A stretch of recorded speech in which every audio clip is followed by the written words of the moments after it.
Jiten Buddha always used to tell his students that our words can be very powerful. He said that our tongue, which we use to speak, is like the sharpest knife in the world. He also said that the most dangerous weapon in the world is our words. Even though they don't physically hurt people, our words can hurt people emotionally. Our words can be a source of strength, but they can also be a weakness if we don't know when, where, and how much to speak. When we speak kindly and wisely at the right moments, it can lead to success. But if we speak unkindly or at the wrong times, it can make our life very difficult. So friends, today, I'll share a story about the importance of staying silent and how it has the power to change your life. This story will help you understand how silence can be powerful once upon a time. In India, there was a famous Buddhist monk who lived deep in the quiet forest, far from the noise of the world. He was a very meditative person and was also very famous throughout India. One day, a king came to him and said, "Respected monk, I always feel tired, frustrated, and upset. My mind is very restless, even though I have everything. Wealth, fame, and all the luxuries one could desire. There is still no inner peace within me. Oh monk, please help me to get rid of this restless mind." The monk said, "You already hold the answer within you, but you have never discovered it. I want to do an experiment. Would you like to do that experiment? After this experiment, there will be no unrest and worry in your life." The king was very upset after hearing all this, but asked the monk to tell him what to do and said, "I am ready to do anything for my peace of mind." Then the monk replied in a calm voice, "For the next 15 days, you will stay in my monastery and live like a normal person. For these 15 days, you will sit alone in silence and speak as little as possible." The king agreed to the monk's plan. On the first day, he noticed that his mind was more restless than usual. Many questions and thoughts kept popping up, and he felt uneasy living a simple life. Like everyone else, he really wanted to talk, but resisted the urge and stayed completely silent, just sitting quietly. But as the night went on, he began to feel an unexpected sense of calm and happiness. This experience puzzled him because he couldn't understand why his restlessness was fading away the next day. The king continued to spend time in solitude, watching nature, flowers, plants, and birds in the sky. For the first time, he truly appreciated the beauty of nature surrounding him. He could observe and connect with the natural world all around him. 10 days went by, and all the inner restlessness and chaos in his mind gradually vanished on the 12th day. He found himself entering into deep meditation as his eyes closed on their own. He closed his eyes and entered into a deep state of meditation, and his mind became free from worry. The king experienced profound inner peace. After spending the last 3 days in deep meditation, he approached the Buddhist monk and said, "Respected monk, I have discovered why my mind was so troubled." He explained as I figured out the reason for my distracted and troubled mind. The monk asked, "Please share with me what you've learned." The king replied, "I used to talk too much and spent a lot of energy on people, often thinking negatively about them.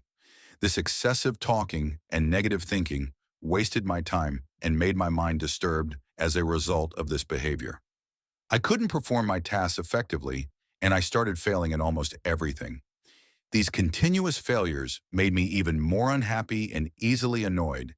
It continued to negatively impact my life. However, these 15 days were a transformative experience. Now I feel like I'm truly living life to its fullest, and I realized that before this, I was living it the wrong way. I also realized that we don't have to force meditation. It happens naturally." The Buddhist monk mentioned that it's not just the king. Many people in the world talk too much even today. Many people use speech to hurt others, and this excessive talking is still causing problems in their lives. The monk explained to the king the importance of being silent. He shared a story about a student who once asked Gautama Buddha why he was silent so often. Buddha replied, "I stay silent to dive deep within myself." Silence is the first step to truly knowing yourself. Without silence, self-discovery is impossible. So the first step is to be silent, only speak when necessary, and you'll see that most of our talking, about 90%, is harmful. It would have been better if people didn't talk too much. It could have reduced about 90% of the problems when people become quieter. There are fewer fights, less restlessness, and less arguing. If both individuals learn to stay silent, many problems in the world could be avoided. Someone who understands the value of silence can be at peace, even in a crowded place. Being alone can be like heaven. The company of others can sometimes make us uncomfortable. It's important to start by finding peace within yourself and embracing silence, allowing your inner energy to flow. Invite your thoughts to settle down if you wake up and feel disturbed by the presence of others.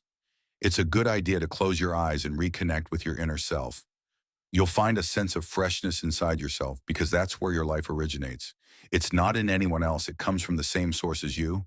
When no one else can take you within, you must go there yourself. So look inward because you are the ultimate ruler of your inner world. That's where life begins, and that's where happiness is born. When you look inside yourself, you'll encounter the depths of life and even touch upon the notion of death.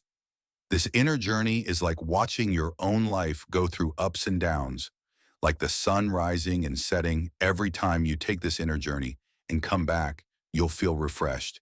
It's like you feel cool after a nice bath. In the same way, when someone takes time to be quiet and reflect on their thoughts, they often feel more peaceful and happy afterward. When you really connect with your inner self, you'll find that talking doesn't make your mind feel upset. Instead, there's a constant feeling of calmness inside you. You can talk and still remain connected to your inner self. You can use words without breaking your inner peace. When you do this, your words will have a beautiful quality. Like and everything will be in harmony. Speaking this way will touch others deeply when you maintain inner silence. You start to tap into a strong inner strength and break free from societal pressures. You'll find a special joy in life similar to the joy of those who passionately follow their dreams. Your face will have a new brightness, and your eyes will shine with a unique light as you dive into the ocean of endless peace. Friends, you might have noticed that talking too much doesn't bring peace to the mind. It makes it hard to control our thoughts and to stay focused. People who talk too much find it difficult to concentrate on one task. Because of this, they can't give their full attention to their goals and often miss out on understanding the true meaning of life, making it more difficult to attain their desires. Success, furthermore, you may have noticed that those who talk too much are sometimes mocked by others, and those who speak less and stand by their words will earn respect from others because people tend to pay attention to what someone says and trust their words. However, a person with a troubled mind typically finds it hard to succeed because they lack genuine interest in their work. True intelligence lies in knowing when, where, and what to say, and those who develop this skill tend to succeed in various situations. A person who speaks less often becomes a center of attention and tends to succeed in various pursuits. When we observe the qualities of great individuals, we find that they use few words carefully, considering what they say, and this contributes to their success. In contrast, there are many who talk excessively, of often resorting to dishonesty and spreading negativity about others, which can harm relationships and reputations. That's why the people close to them often try to avoid and stay away from them. In ancient texts from different cultures, they often talk about how our words reflect our beliefs and values. Being quiet helps us become patient, which makes us more aware. Meditating can help us understand ourselves better. So, my friends, I suggest you spend at least 20 minutes alone in solitude every day. This can bring so much positive change in your life. As we come to the end of this Zen journey, I invite you to become an integral part of our Inspire Zen community. If you found inspiration in this story, support us by hitting the like button, sharing it with your friends, and leaving a comment below with your thoughts or any Zen stories you'd like to hear next. And for more moments of motivation and tranquility, don't forget to subscribe and ring the notification bell. Your engagement fuels our journey. Thank you for walking this path of wisdom and enlightenment with